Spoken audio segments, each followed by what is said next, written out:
Ladies and gentlemen, today's guest is Alan Philpott. He'll be taking on Rod Costa February 10th, Eternal MMA 82. You can see it on UFC on Fight Pass, or if you're in Perth, you can check it out at HBF Stadium. Alan Philpott, we've talked to him before. Do check out one of those previous interviews. Really great chat. We dive into sort of the life. And he was actually on a 4-fight skid leading into that fight. And he turned it around.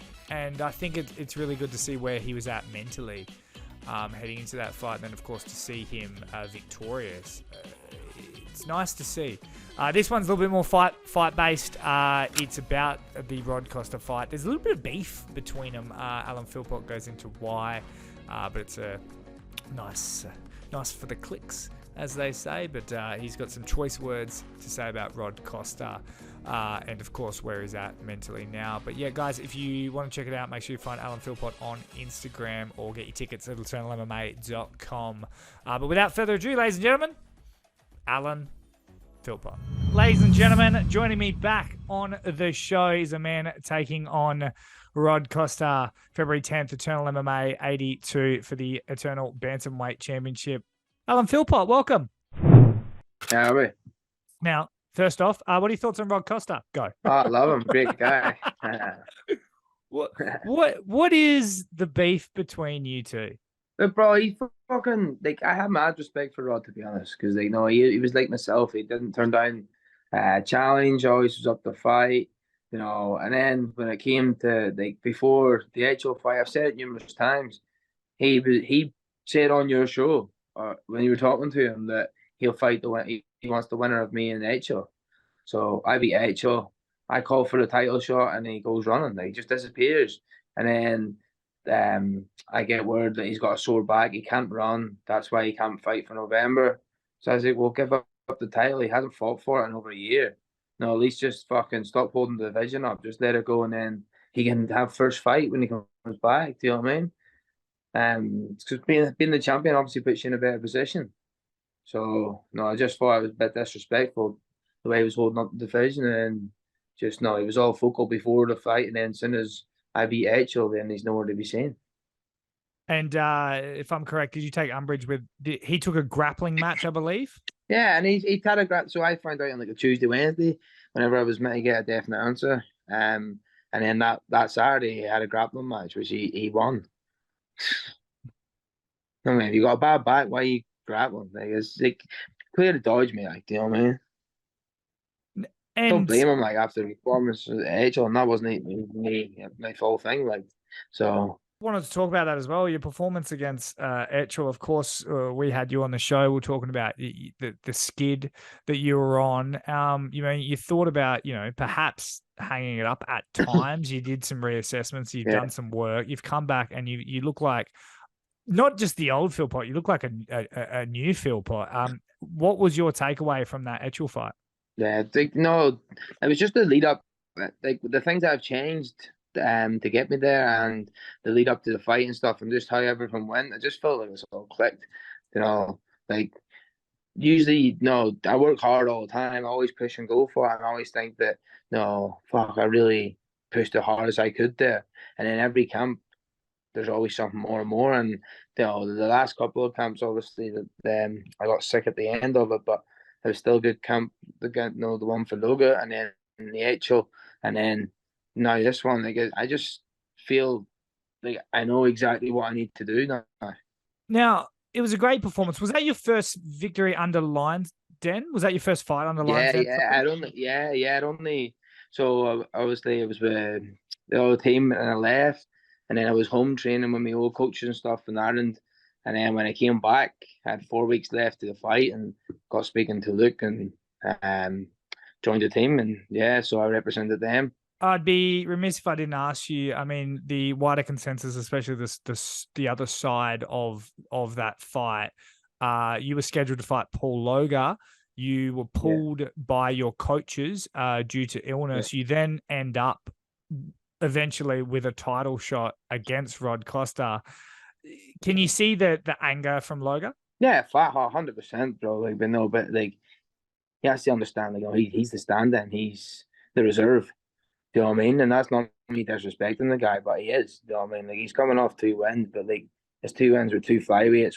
One was out for 9 years, and the other one was 1-3. You know, it's not like he should be jumping in against the top guys straight away for titles just because of them fights. Do you know what I mean? There's a difference there. I took out Sean Etchell. Like, he was the #1 contender. He had the title before Loga, and he was bashing. Or sorry, before Costa, and he was bashing Costa up until he got caught. Do you know what I mean? So that was a legit opponent to take out and earn my way back up. And the last time I was at bantamweight before it was a while ago, it was 5 years ago, but it was against Gustavo Falsaroli, who's the most successful Australian bantamweight there is. Best there was at the lighter weights. No, smashed it and absolutely schooled him. And do you know what I mean? Put me #1. So I believe that I've earned this title shot, and that it's my time. Can you see the critique on, I think it was a 3-4 fight skid, then one victory straight into a title shot? Like, why? But like I do you said, it think wasn't. It was like I said, it was a different weight class. I came down and took out the #1 contender at the bantamweight. I didn't have a 4-fight losing streak in bantamweight and then win one. Do you know what I mean? I was like at featherweight. I was up higher. Like I said, the last time I was down at bantamweight in Australia, I was the #1. No one ever came and took that off me. I never lost from then. I moved up and then came back, and I didn't move straight into title contention. Do you know what I mean? It didn't. It's not like I got the title shot. I had to earn it. And like Sean Mitchell was the top of the chain, and I came straight back and took him out. And what are your thoughts about the rest of the bantamweight division? I mean, we've seen sort of the reemergence of Loga, of course, Gauchi, Haddon. Like, what's your thoughts on the wider scene of the bantamweights? Definitely more experience anyway than in the game. But I just feel like I'm at a different level. No, like when I'm truly on and I put it all together, I'm an animal, bro. And like, no, it's just in the past, it's just been the mental side of things, or like, no, the impatientness trying to get it too quick, too soon. And like I said, I took a step back to really digest everything and find out how it goes. And no, I know I'm better than them all. And this next fight, I truly believe you're going to get the best me. And it's never really been the physical skills for you. Like you said, it has always been the mental aspect. Can you go back to each fight? Let's say hypothetically the Abdalla Biayda fight. Do you know the exact point? And I don't want to say broke because it sounds disrespectful, Yeah. but the moment that it kind of it slipped out for you. Yeah. Like whenever I had the body triangle, I had the choke. He started gurgling and I squeezed and my knee popped. Snapped my LCL ligament. I know exactly when I had the body triangle, my knee popped, the LCL went, and then like no, that triggered me because I had already done my other LCL previously. Had to get surgery, and it set me back a lot. And no, I think it's just my body and my mind was just going back to that, and then I just wanted to finish it and get out of there, bro. I just stopped enjoying it then because like it's not like I was getting paid much money. Knee surgery is very, very expensive. I knew I couldn't afford to get my knee surgery and I didn't. I had to rehab it. Um, so like no, that all.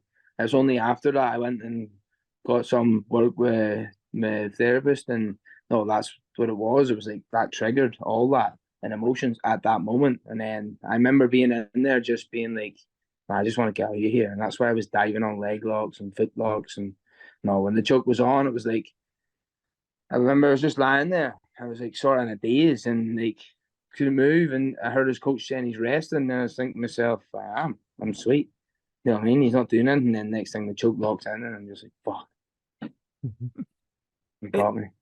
In terms of, I mean, you mentioned surgery and stuff like that. Obviously, you have not been born and raised in Australia. How is are you dual citizen? Are you on a visa? Like, how's that working? I'm on visa. I've applied for my permanent residency, so it's on the process and stuff now. And just haven't heard back yet. So, in terms of surgery and stuff like that, I'm assuming you can't be on like Medicare or public sort of anything like that. No, well, I get Medicare, but to be fair, I heard my other one while working at Igor, and no, Igor did look after me. He got the workers insurance and stuff, and that was because no, it happened when I was in the gym and I was working there.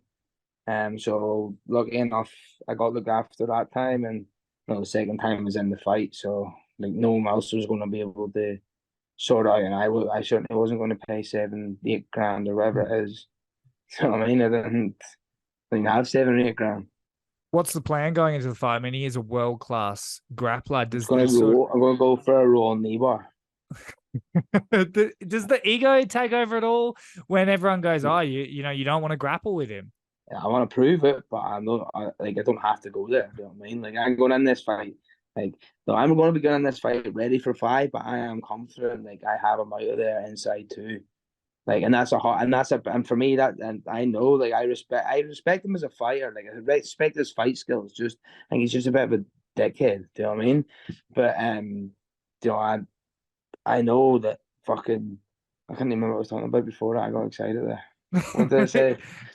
Just about like, do you want to engage in the grappling? Oh yeah, with him? sorry, the grappling went off in one.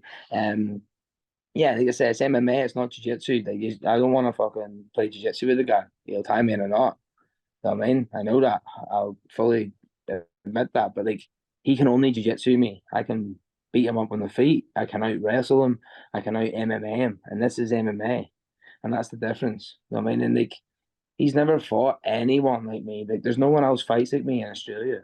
I've got my own little unique style, and no, I'm ready to like showcase the difference again. I keep saying it, but I honestly am. Like, I'm going on here on a new level, and I need to show not only everyone in Australia, I need to show the world what I truly am capable of to be getting took serious. Is there a certain number? I think I've asked this before, but is there a certain number of fights or anything left that you've got in you, or do you feel like this is like really just the next chapter and you could fight forever? I don't want to fight forever, bro. No way. Like I'm just going to be realistic. Like I want a good 5, 6 years. Do you know what I mean?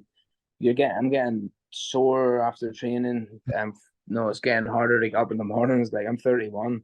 I've been doing this my whole life, and no, I'm maybe not old, but I've got a lot of miles on the clock. No, but I feel like no, because I know that I don't want to do it forever, and no, I'm probably going to walk away with 35, 36. It's making me go for it more. It's making me like even more hungrier because I know it's not going to last forever. And like 5, 6 years ago, it's a long time, but no, it won't be longer coming in. Now, when you have absolute killers like, you know, George Mangos, who's a toddler, but can smoke everyone in the country, like what is that like when you're 31, you're training with a guy that's 20, who's just an animal? Bro, that was the biggest piece of humble pie I've ever had to eat in my life, bro. I can't eat, like, I can't even do anything about it, though, man. Like, I fucking have mad old, but he's 20 years old and he can kick my ass. Like, it's insane, but it's also inspiring too. You know what I mean? It's like it's inspiring as well. Like you got someone so young and so good, and like how talented they actually are, and you're seeing what they're doing, and it's like, I'm going back and I'm like readjusting myself and adding more to the game. Does it do anything to you, like mentally at all, to kind of go like, no, like I've been this good when you were literally 10, and now you've got a guy that's like 20 and kind of just as good as you, can like maybe he gets the better of you sometimes. Like, is it you talk about humble pie, but do you have to do anything mentally to kind of get on top of that? Oh, bro, you have to put it on them. Do you know what I mean? Because if you don't, they're going to put it on you. So I mean, it makes you up your game, bro. I'm telling you, and like they've got more gas as well. Like it's, I've had to reevaluate myself at times, leaving that training session, thinking like, can I? Is it like, am I able to fucking push like these kids? You know what I mean? And how far do you reckon he can go? Yeah, George, he can go all the way, bro. Like he can literally go as far as he wants to go, and he's got time, he's got the skill set, he's got the brain, and he wants it. That's the main thing. Like he's choosing to do this, and he's part of this next generation where, there's a lot more opportunities. But like I say, I just hope that he gets the fair chance and the fair run, and doesn't get rushed too quick or doesn't get held back too quick, and no, to see a major superstar, another major superstar from Australia, someone with like everyone has been watched from the start up. You know what I mean? A lot of people's just been starting to get into MMA, so they'll miss like Alex and stuff on their come ups. I mean, with George Mango's now they're involved. Now they know who's who. Like he could be the next superstar and the first one that takes it even further. And finally, mate, we won't necessarily go prediction for the fight, but if you're tuning in on UFC Fight Pass, Feb 10th, Eternal MMA 82, you versus Rod Costa for the bantamweight belt, what do we see? Scissor, heel hook. I love it, mate. Look, you're an absolute legend. Thank you for taking the time. Hopefully we'll have another chat before the fight. Sorry about all the fucking in and out shit in there. Nah, I love it, mate. Thank you, and I'll see you next time. Yeah, I mean.